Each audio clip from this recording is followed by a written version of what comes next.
guys.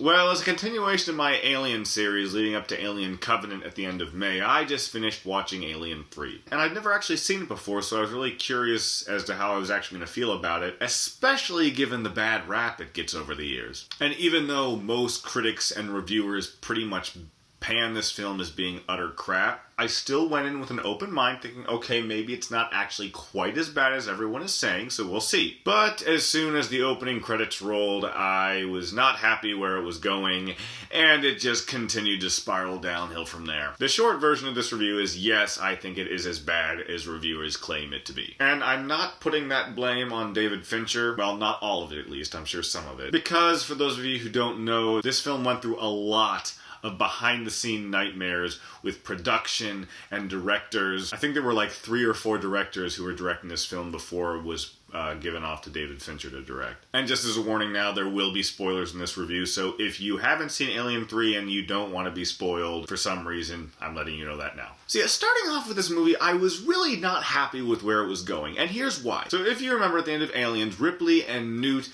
and Bishop and that other guy whose name I can't remember basically go into cryosleep on the ship and go back to the colony, or at least try to. And this one picks up a little after that, and in the opening credits of this movie, yes, the opening credits, it shows an alien that has snuck onto the ship from the end of that movie and has killed Newt and Bishop and the other guy. And right there I was like, why the frick did they do that? I mean, the whole point of Aliens was those people who survived, the last 4 who I just mentioned, actually escaping the alien and, staying alive and being okay with things. And especially the relationship between Ripley and Newt, and, Ripley taking care of her because she was like a daughter figure to her. So to kill off Newt in the opening sequence of the movie completely defeats the purpose of its predecessor. I'm not saying that makes the movie bad, but it just made me feel icky and sad inside, and there didn't seem any real reason for it. I mean, I'm okay with them killing off signature characters in movies for dramatic effect,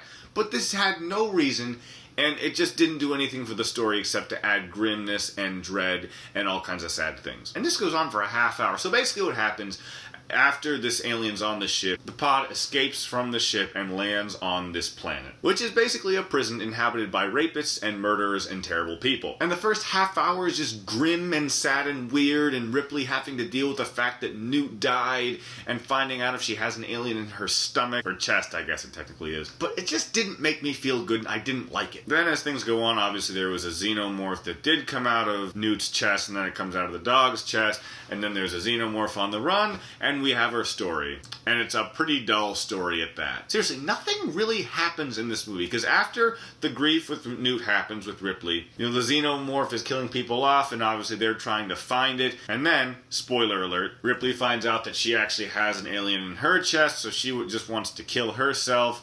And then they eventually do kill the xenomorph, and Ripley decides to kill herself in the end to keep it from being studied and people taking it back to another planet and basically letting loose more xenomorphs. So the thing about this story, like the first 2, it's pretty simple. But the thing that made the first 2 good, it was either infused with creepy horror and suspense, and or really exciting action and adventure. In this one, neither of that really happens. You just have the xenomorph showing up a couple times in the movie. He's not in it that much, which I guess is okay, but you're at the point where you just want to see him do more things. And it's not even scary. I mean, the second half of this movie, when they're trying to trap the xenomorph, it's just kind of like running around, and it's like there are shots where it's like you're the xenomorph following people, and it's really weird, and it's just not scary at all. It's actually really boring. I mean, the entire last 40 minutes in this movie, I was watching the movie / watching the Tigers game on my phone. And other things that really bug me about this movie, first of all, is the xenomorph itself. As I said in the first 2,